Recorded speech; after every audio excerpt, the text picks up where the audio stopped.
amores, tudo bem com vocês? Espero muito que sim, regravando essa parte que eu perdi esse vídeo, mas enfim. O vídeo de hoje é sobre como eu faço meus resumos online pelo OneNote, sempre tem perguntas sobre isso, então hoje eu vou mostrar tudo pra vocês. Vou contar todos os passos, vou contar o que eu coloco, o que eu não coloco, o que eu acho importante, enfim, vou levar vocês junto comigo pra fazer um resumo pelo OneNote, vocês vão acompanhar tudinho mesmo. Já aviso que esse resumo vai ser feito durante alguns dias, porque eu sempre demoro um pouco pra fazer todos os passos dele, eu sempre divido ele em alguns dias, eu nunca faço ele direto em uma hora só ou em um dia só, eu sempre levo ele alguns dias, mas é claro que isso depende de pessoa pra pessoa, você pode fazer o seu resumo todo em um dia só, ou ir dividindo alguns passos e fazendo ele por partes, assim como eu faço.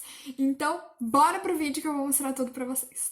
Nosso resumo será de fisiologia e de sistema cardiovascular. Então eu preciso, gente, passar tudo isso aqui é limpo. Nossa, aqui tem muita coisa. Ó, toda essa parte aqui, tudo isso aqui, até aqui, que já começa respiratório. Então são três folhas literalmente frente e verso, que nós vamos passar ali. Essas aqui são as minhas anotações de sala, tá bom? Elas ficam nessas folhinhas de fichário, porque é como se fosse o meu caderno mesmo. E aí a gente vai passar limpo essa matéria toda que tá aqui, gente, isso aqui é lip tint, tá? Pro OneNote, que é onde eu começo a fazer os meus resumos, vocês sabem disso. Eu passo do meu caderno pro OneNote, depois do OneNote que eu vou passar pra folha sulfite, naquele resumo lindo, bonitinho. Esse título já tava pronto, por isso que eu não fiz aqui com vocês. Então, a fonte dessa letra aqui é a Bebas Newy. E dessa daqui eu acho que é a Dear Jane. É, a Dear Jane, que é essa aqui escrito. Então, a primeira coisa que eu vou fazer é apagar esse negocinho aqui escrito. E daí eu já vou começar a passar limpo. Uma coisa que eu amo no OneNote é que você pode escrever nele, abrir uma caixa de texto em qualquer lugar da página. Página na horizontal, página na vertical, colocar várias caixas de texto, enfim. Diferente do Word, por exemplo, que tem que seguir aquela linha, né, a folha ali certinha.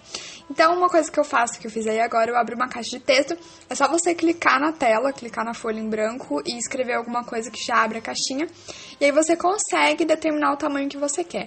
Como vocês sabem, os meus resumos são sempre em duas colunas, né? Porque economiza mais folha, enfim, eu gosto muito assim, eu acho que fica esteticamente mais bonito também. Então eu já faço a primeira coluninha ali. Essas coluninhas, gente, não tem como você fazer pronto, sabe? Igual no Word, que já vem ali dividir a tela. Você tem que criar essas duas colunas. Claro que você pode, se você gosta de escrever o texto corrido, né, na folha normal, você pode criar só uma, né, uma caixa de texto, e vai escrever um texto corrido ali, não tem problema nenhum. Mas como eu gosto de duas colunas, eu crio a primeira coluna e vou escrevendo. Vou passando a limpo, né, passando a limpo as anotações, que eu já tinha mostrado ali pra vocês.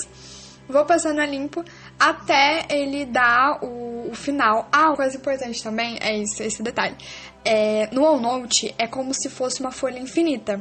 Então, assim, você pode escrever infinitamente que ele não falar que acabou as páginas ou que mudou de página ou qualquer coisa do tipo. Então você tem que ver isso. Eu vou mostrar aqui daqui a pouco pra vocês como que eu faço pra saber quando já deu uma página, porque daí eu faço a contagem na hora que eu vou passar limpo no resumo, eu sei mais ou menos quantas páginas vão dar o meu resumo à mão, né? Quando eu passo ele limpo, ele finalizado. Enfim, e aí eu tava mostrando pra vocês, eu continuo passando a limpo, gente, eu demoro muito tempo pra passar limpo. Essa era a matéria de cardiovascular, né, como eu mostrei pra vocês. Então essa era a parte de potencial de ação cardíaco, então tinha muita coisa. Essa parte que eu tô escrevendo agora é a parte do platô, né? Que é quando abre os canais de cálcio dependente de voltagem, além dos canais de sódio que já são abertos pra passagem do impulso nervoso, né? Pra passagem pra acontecer a contração, aquela coisa toda. Vamos lá, como saber se já deu uma folha? Você vai lá como se você fosse imprimir, vai abrir essa janela, né, de visualizar a impressão, e aí você vê. Quando abre essa janela, você consegue ver, né, quantas páginas deu e tudo mais. E aí eu vou lá na primeira página e vejo até onde o texto ficou no final da folha, né, como se fosse a primeira página para impressão. E aí eu vou lá na minha coluna e copio essa parte, excluo e abro uma outra coluninha do lado da minha primeira e colo essa parte. E aí eu vou formar as duas colunas, porque até então era como se eu tivesse só feito uma coluna, né? E aí eu pego a parte que tava lá embaixo, que seria teria ido para a segunda folha, e passo ela para a segunda folha. Você consegue saber qual é o limite, né? Qual é o limite da folha. Então é desse jeito que a gente tem que fazer no OneNote pra saber tanto das laterais quanto do final, né? Se já deu uma folha, se deu mais de uma folha. É óbvio que se você for imprimir, você tem que tomar um pouco mais de cuidado com isso. Como eu não vou imprimir, às vezes não tem problema se fica um pouquinho a mais, né, pra baixo do texto e tal, dependendo de como eu faço o texto. A largura das colunas eu sempre faço mais ou menos igual, mas o tamanho, assim, o comprimento delas eu tenho que ficar indo toda hora vendo. E aí, ó, deu ele finalizado, tô mostrando aí pra vocês. E aí eu vou para o segundo passo, que é o que, gente? A edição do texto. Então eu vou mostrar aí pra vocês. A única fonte que eu mudo é a do título, que eu uso a brush, no tamanho 16. Então, o que eu faço, gente? Eu tenho ali o meu título do meu resumo e tal. Isso eu não mexo. E aí, dentro do resumo, eu tenho os títulos e os subtítulos. Então, os títulos, né, os teminhas, enfim, eu coloco de brush. E aí, os subteminhas, então, assim, definições ou coisas do tipo, eu vou vendo como eu me adapto melhor. Você pode colocar colorido se você for imprimir, né? Colocar ali um marca-texto ou, enfim, deixar pra fazer isso depois. Como eu não imprimo, pra eu me localizar quando eu vou passar limpo, eu faço do seguinte jeito. Eu não sei se vai ficar confuso pra vocês, gente, mas assim, ó. O brush é o título. E aí, o subtítulo, embaixo do brush, fica o negrito itálico. Embaixo do negrito itálico, que seria tipo um subtítulo, fica o negrito. Abaixo do negrito fica o itálico. E abaixo do itálico, caso tenha alguma coisa, fica o sublinhado. E aí, normalmente, eu nunca tenho que colocar itálico e sublinhado. Por quê, gente? Isso facilita pra mim, quando eu vou passar o meu resumo a limpo, pra saber a quantidade de canetas que eu vou ter que usar. Então, por exemplo, esse resumo é laranja. Mas aí, quantas canetas eu vou ter que usar? Bom, tem o brush, tem o negrito itálico, tem o negrito e tem o itálico. Então eu vou precisar de só 4 canetas laranjas, né, pra fazer os subtítulozinhos, pra escrever as definições. E eu também faço uma coisa aqui.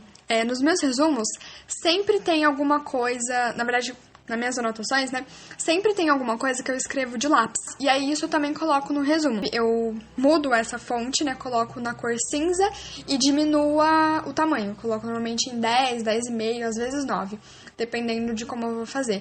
Quando é alguma coisa, tipo, alguma coisa extra, sabe? Tipo um exemplozinho ou alguma coisinha assim. Essa parte que eu tô mostrando pra vocês já é a terceira parte que eu falei muito, mas enfim. Que é a parte que eu vou começar a completar o meu resumo. Então, tem algumas partes na hora não dá tempo de copiar o slide ou de coisa do tipo, e é quando eu coloco essa marca de marca-texto amarelo. E aí primeira coisa que eu faço, eu vou pro slide, vejo o que tá faltando, né? Copio do slide, né? Passo a limpo ali do slide. E aí eu vou literalmente completar o meu resumo, que é quando eu pego aqui o Tratado de Fisiologia do Guyton, que é o livro que a gente usa, que a minha professora usa como bibliografia da aula dela. Existem vários outros livros de fisiologia, tá, gente? Mas eu uso esse porque ele é a biografia da minha professora. Às vezes eu uso o Tortória também, mas o Tortória eu acho ele muito puxado pra anatomia, então eu não gosto tanto assim de usar ele. E aí eu vou literalmente, gente, pegar o livro, ler o livro, né? Primeiro ali eu acho no sumário a parte que a gente tá falando, abro o capítulo e vou lendo e vou grifando as coisas que eu acho importante.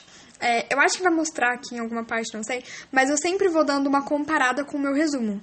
Porque no livro, óbvio que tem muita coisa, tem coisa muito, tipo, a mais do que a professora às vezes passa pra gente. Então, eu tento seguir a lógica, assim, a ordem e o esquema, assim, que a minha professora falou. Aí vem acho que a quarta parte, né? Não sei, já me perdi aqui nas partes. Que é o quê? Terminei de grifar do livro e aí eu vou pegar e vou começar literalmente a completar o meu resumo.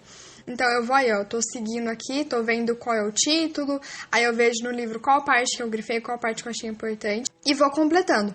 Tem coisas que eu até nem preciso colocar no resumo, assim, que eu grifei no livro, que eu nem preciso colocar no resumo porque já tá ali. Às vezes, no resumo, o que a professora falou em aula, eu entendo melhor do que o que tá no livro, mas muitas vezes eu prefiro colocar, sim, as coisas do livro, mesmo como um complemento, mesmo que a explicação seja sobre a mesma coisa, mas esteja com palavras diferentes, às vezes eu prefiro, sim, colocar a explicação do livro junto também, ou às vezes tiro a explicação e coloco só a explicação do livro, porque me ajuda, sabe? Eu sinto que fica uma coisa mais completa. Isso é inclusive uma coisa que eu esqueci de falar no começo do vídeo. Os meus resumos, eles não são resumidos, literalmente. Eles são muito completos, então por isso que normalmente eu levo muito tempo pra fazer eles, aí eu levo dias. Eu acho que esse era o terceiro ou quarto dia que eu tava fazendo o resumo, acho que era o terceiro. Porque eu faço eles muito completos, então eu passo a limpo, e aí eu completo com os slides, e aí eu completo com o livro, e aí depois de eu completar com o livro, até hoje eu nunca assisti videoaula, tá, gente? Mas assim, caso eu precise de uma videoaula, pode até ser que eu pesquise alguma coisa, mas até hoje não fiz isso. E aí depois de todos esses passos que eu vou passar limpo pra folha sulfite. Então é por isso que eu demoro tanto. Todo o resumo finalizado, então, agora aqui pra vocês, ó. Ele ficou assim, até aumentei ele aqui pra vocês conseguirem ver mais. Aqui, gente, é como se fosse uma folha, tá? Por isso que começa outro bloco. Tudo mais, ele vai ficando assim, todo preto e branco. E aí, as únicas partes coloridas são essas partes aqui, ó. Por exemplo, isso daqui e essa parte aqui, esquema do caderno, é porque são esquemas que eu não consigo colocar aqui, né? Que normalmente tem muitas setinhas, chave, enfim. São esqueminhas que eu não consigo fazer aqui no OneNote, pelo menos eu não sei como faz, então eu prefiro colocar assim, né, com o marca-texto, e aí eu sei que quando eu tiver passando a limpo pra folha, né, o resumo escrito, eu sei que eu preciso olhar no caderno pra ver certinho como que faz isso daqui, porque esse aqui tem uns negocinhos aqui que eu vou colocar embaixo. Enfim. Ficou assim, gente. Espero muito que vocês tenham gostado do vídeo. Se vocês gostou, não esquece de deixar seu like aqui embaixo, se inscrever no canal se você não é inscrito. E é isso, um beijo e até o próximo vídeo.